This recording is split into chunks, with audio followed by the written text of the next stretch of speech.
At the dawn of the 20th century, Iran was a country at a crossroads, a once great empire weakened by corruption, foreign influence, and royal ineptitude.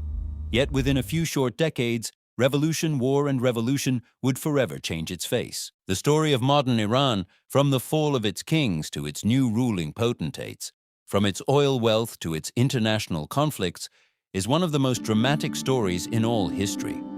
To understand modern-day Iran, it is necessary to go back to the beginning, to the end of ancient Persia's monarchy. Persia, or modern-day Iran, in the early years of the 20th century, was ruled by the weakening Qajar dynasty. The political system in the country had been in an unstable state for decades. Foreign powers had acquired enormous power in Persian politics. The Russian Empire in the northern part of Persia and the British Empire in the southern part were in a bitter struggle for dominance over the Persian trade routes, resources, and politics. The Persian government, in need of money, often gave concessions to these foreign powers. These concessions had been the final straw for the people of Persia. The people, comprising merchants, intellectuals, and clerics, began demanding reforms. They wanted to put limits on the Shah's absolute power and form a national parliament. In 1905, protests broke out in the capital city, Tehran, and other big cities in Persia. The protests, which began as demonstrations by merchants, had turned into a political movement.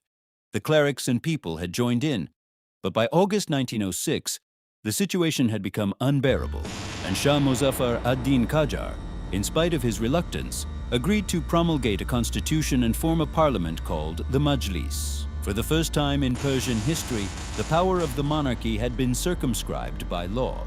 But the victory was short-lived, and in 1908, the newly installed Shah, Muhammad Ali Shah Qajar, launched an attempt to overthrow the constitutional government.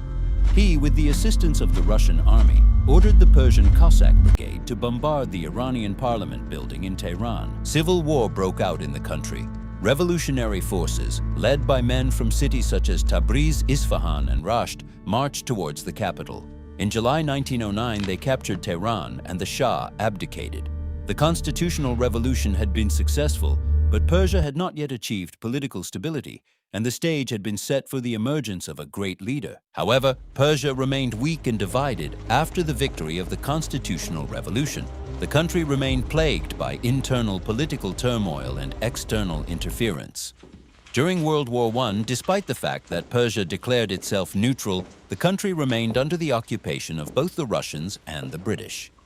By the early 1920s, the central government of Persia had disintegrated. However, at this point of turmoil, a new leader emerged. His name was Reza Khan. He was a military leader. Reza Khan was part of the Persian Cossack Brigade. This was one of the strongest military forces at the time. Reza Khan was a disciplined, ambitious, and successful military leader. He quickly advanced through the ranks. Reza Khan staged a military coup in February 1921. He led 3,000 soldiers into the capital city of Tehran. The coup effectively put the government under his control. Within months, Reza Khan became the Iranian Minister of War and started to rebuild the Iranian military. He sought to centralize the government, weaken the power of the regional warlords, and reduce the influence of foreigners. By 1923, Reza Khan became the Iranian Prime Minister of Persia. 2 years later, in 1925, the Iranian parliament voted to end the Persian dynasty. Reza Khan became the new king, taking the name Reza Shah Pahlavi. The Pahlavi dynasty started. Reza Shah started a series of changes to modernize the country. He developed the country's railway system, roads, factories, and a new military. He also sought to reduce the power of tribal and religious leaders. Iran had a strong central government for the first time in decades. But the future However, will be his forged dictatorial style would also create new tensions for the future of the country. In the late 1930s, Reza Shah Pahlavi had succeeded in building a centralized and modernized Iranian state. Railways crisscrossed the nation, factories emerged in major cities, and a strong national army replaced the tribal warriors that had long ruled over the land. However, not all had gone well under the surface. Reza Shah Pahlavi had attempted to limit the power of both Britain and the Soviet Union. Instead, he had opted to forge an economic alliance with Germany, which had become Iran's major trading partner by the late 1930s. This would lead to serious consequences when World War II began in 1939. Iran had declared its neutrality for the second time, yet its location had rendered it extremely vital to the Allied powers. Iran had access to vital oil supplies and had become a major supply route between the Soviet Union and the Persian Gulf. On 25 August 1941, the British attacked Iran from the south and the Soviet forces attacked from the north. The Iranian army, despite the reforms carried out by Reza Shah, could not withstand the massive invasion. In no time, the Allied forces captured key cities in Iran, such as Tabriz, Mashhad, and Tehran. Reza Shah, realizing that the Iranian army could not withstand the attack, abdicated on 16 September 1941. The crown then passed to his son, Mohammad Reza Pahlavi, who became the new Shah at the young age of 21. The Allied occupation of Iran went on throughout the war. Iran came to be known as the Persian Corridor because it was a crucial pathway for the flow of millions of tons of American and British supplies to the Soviet Union. In 1943, the prominent leaders of the Allied powers, Franklin D. Roosevelt, Winston Churchill, and Joseph Stalin, gathered for the famous Tehran Conference, where they planned the operations to defeat Nazi Germany. Although the war came to a conclusion in 1945, the stability of the Iranian government still remained a concern. The new young Shah still ruled a country between two powerful forces. The history of Iran since World War II represents a new and tumultuous period in Iranian politics. Under Mohammad Reza Shah Pahlavi, a new monarch, a new period of political intrigue and power struggles emerged. All of Iran's political parties, its parliament and foreign powers sought to seize power. The central focus of this power struggle was oil. For over 60 years, since 1901, Iran's oil industry had been controlled by a British-owned company called the Anglo-Iranian Oil Company. Many Iranians resented that their oil wealth was going to fund the British people. In 1951, a dynamic politician and nationalist named Dr. Mohammad Mossadegh became prime minister. He was very popular with Iranians who supported his audacious proposal to nationalize Iran's oil industry. On 1 May 1951, the Iranian parliament officially voted to nationalize the Anglo-Iranian Oil Company. This electrified the Iranian people, but also sparked an international crisis. Britain retaliated by imposing economic sanctions on Iran and a worldwide boycott of Iranian oil. The Iranian economy was soon placed under severe pressure. However, the Cold War between the United States and the Soviet Union also contributed to the crisis in Iran. American politicians were concerned about the political situation in Iran and the possibility of communist forces gaining a foothold in the country. The CIA and British intelligence services staged a coup d'etat against Mossadegh in August 1953. On 19th of August 1953, after days of street protests, military forces loyal to the Shah arrested Mossadegh. Mohammad Reza Shah, who had fled to Paris during the crisis, returned triumphantly to Iran.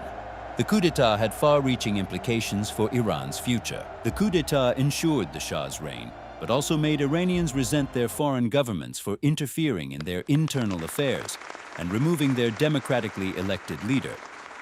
The resentment that was sparked in Iran in 1953 contributed to the revolutionary fervor that was to be seen a generation later. After the coup in 1953, Mohammad Reza Shah further consolidated his power and initiated an ambitious modernization drive, which came to be known as the White Revolution.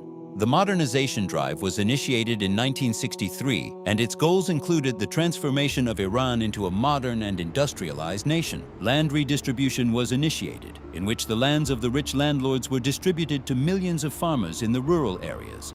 Also, women's voting rights were granted, and new schools and universities were built. The revenues from oil sales were rising exponentially in the 1960s and 1970s, and the Iranian government was able to invest in infrastructure, industry, and military strength. Tehran was transformed into one of the most modern cities in the Middle East. However, there was discontent brewing in the background. Traditional religious leaders saw the Shah's reforms as undermining the values of Islam and giving more power to the influence of the West. The most outspoken critic of the Shah was a cleric named Ayatollah Ruhollah Khomeini. Khomeini publicly criticized the Shah in 1963 and was arrested as a result. After public outcry, however, he was exiled in 1964. At the same time, the Shah increasingly relied on his intelligence service, named Savak. which cracked down on political dissidents through surveillance, arrest, and censorship. At the same time, economic disparities increased in the country. The elite in the cities were rich and lived in a modern world, while the rural poor were poverty-stricken. In the late 1970s, the economic stagnation, political repression, and opposition from the clergy began to come together as the revolutionary movement gained momentum. Protests swept the nation in 1978. The protests began in the holy city of Qom and spread to other major cities such as Tehran and Isfahan. The monarchy that had ruled the nation for decades was facing its greatest challenge yet. Iran was at the brink of revolution in 1978.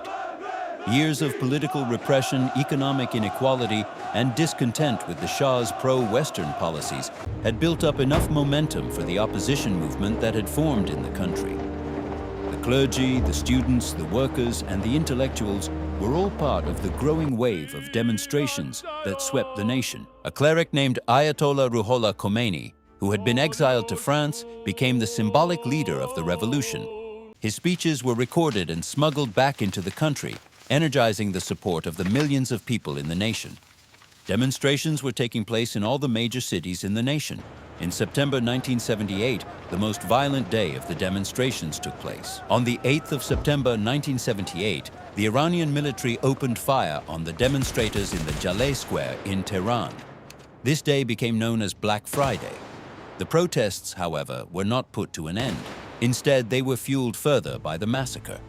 The strikes paralyzed the economy, including the crucial oil industry. The Shah's government was on the brink of collapse by January 1979. The Shah, therefore, left Iran on 16th of January 1979. This marked the end of the monarchy. Within 2 weeks of the Shah leaving Iran, Ayatollah Khomeini returned to Tehran on 1st February 1979. This was after 15 years of exile. The streets were filled with millions of people to welcome him. The revolutionaries took over the government within a short period. This was after the military announced on 11 February 1979 that it was no longer going to take sides. This marked a new era for Iran. The monarchy was overthrown and a new government was formed. This was the Islamic Republic of Iran. Ayatollah Khomeini became the supreme leader. This marked a new era for a new political system. The revolution was a significant event that changed the political identity of Iran. The revolution also changed how Iran interacted with the world. The revolution of 1979 had created an Islamic Republic under Ayatollah Ruhollah Khomeini. However, a new state was soon to encounter significant challenges both domestically and internationally. The first major challenge to the newly born Islamic Republic was a crisis that occurred a few months after the revolution. On 4th November 1979, students stormed the United States Embassy in Tehran, holding 52 American diplomats hostage. This crisis was to last 444 days, straining relations between Iran and the United States. The most devastating conflict to strike Iran was yet to come. On the 22nd of September 1980, Iraq, a neighboring state under Saddam Hussein, launched an attack on Iran.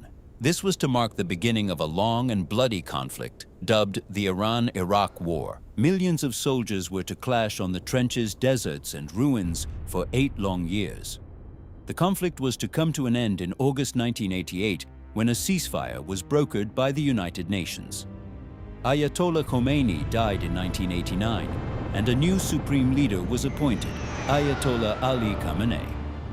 Over the next few decades, Iran had grown into a formidable regional power. Iran had expanded its military strength and had invested heavily in its nuclear program.